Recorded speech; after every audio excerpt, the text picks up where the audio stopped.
Ration കടക്കാർ പാവങ്ങൾ ഇപ്പോൾ കുനിഞ്ഞാണ് ഇരിക്കുന്നത്. അതുവഴി ആരെങ്കിലും പോയാൽ തെറി അഭിഷേകമായിരിക്കും.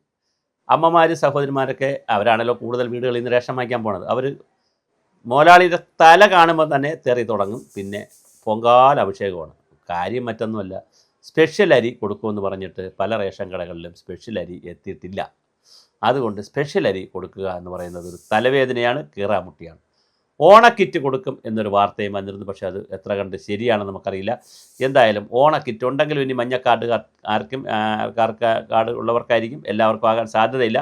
സ്പെഷ്യൽ അരിയും ഈ പറയുന്ന വിഭാഗത്തിനൊക്കെ അരി കൂടുതൽ കിട്ടുന്നത്. കാര്യം മഞ്ഞ, ചുവപ്പ്, പച്ച, നീല, വെള്ള, കറുപ്പെന്നൊക്കെ പറഞ്ഞ് 10-20 കാർഡുണ്ട്. അപ്പോൾ അതുകൊണ്ട് എല്ലാവർക്കും ഇത് കിട്ടണമെന്നില്ല. വെള്ളക്കാർഡൊക്കെ ഉള്ളവർക്കൊന്നും കിട്ടത്തില്ല.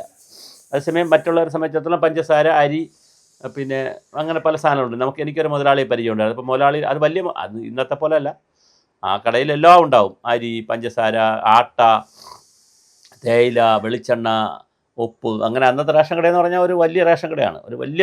ഇന്നത്തെ പോലെ ഒന്നുമല്ല. ടൺ കണക്കിന് അരിയൊക്കെ വരുന്ന, ലോഡ് കണക്കിന് അരിയൊക്കെ വരുന്ന വലിയ റേഷൻ കടയാണ്. അപ്പോൾ റേഷൻ കട മുതലാളിയോട് എന്തെങ്കിലും, മുതലാളി അരി വന്ന്, അപ്പോൾ മുതലാളി വന്നു, അപ്പം മണ്ണെണ്ണയോ സ്വല്പം വന്നു. അപ്പം പിന്നെ എനിക്ക് കുറച്ച് അപ്പോഴേ തീർന്നു എന്ന് പറയും. അപ്പോൾ സ്വല്പം വന്ന് അല്പതേ തീർന്നു പോകുന്ന കടകളുണ്ടായിരുന്നു. ഇപ്പോൾ സ്വല്പവുമില്ല, അല്പവുമില്ല. കാർഡ് വ്യത്യാസം അനുസരിച്ച് ഒരു മാസത്തിൽ 1 ലിറ്റർ മണ്ണെണ്ണയൊക്കെ കൊടുക്കുന്ന കഥകളുണ്ട്. എന്തിനാണ് ഈ മണ്ണെണ്ണയെന്ന് അറിയില്ല. 1 ലിറ്റർ മാസത്തിൽ 1 ലിറ്റർ മണ്ണെണ്ണ വാങ്ങിച്ചാൽ എന്താണ് ചെയ്യാനെന്നറിയില്ല. കറണ്ടില്ലെങ്കിൽ പിന്നെ എന്ത് ചെയ്യാനാണെന്ന് നമുക്കറിയത്തില്ല. എന്തായാലും വളരെ വലിയ ഒരു പ്രതിസന്ധിയാണിത്. വിലക്കയറ്റം ഇങ്ങനെ കയറി വരുന്നുണ്ട്. അത് അത്രയും പിടിച്ചു കെട്ടാൻ പറ്റിയിട്ടില്ല. കൃത്യമായി വിപണിയിൽ ഇടപെടാൻ സർക്കാർ ആലോചിക്കണം, അതിൻ്റെ പരിപാടികൾ ആലോചിക്കണം. അതിനിടയിലാണ് അരി എവിടെ, തുണി എവിടെയെന്ന് പണ്ട് ചോദിച്ചതിന് പകരം അരി എവിടെ, കിറ്റ് എവിടെ എന്നുള്ള ചോദ്യം ഉയർന്നു വരുന്നു. സ്പെഷ്യൽ കിറ്റും സ്പെഷ്യൽ അരിയും ഇതുവരെ കൊടുത്തിട്ടില്ല എന്നാണ് അറിയുന്നത്.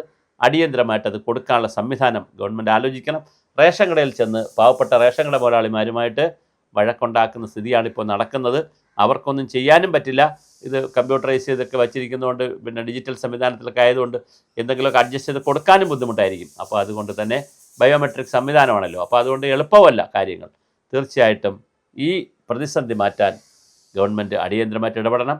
ഭക്ഷ്യ കിറ്റ്, അതായത് ഓണക്കിറ്റ് കൊടുക്കാൻ സംവിധാനം ചെയ്യണം.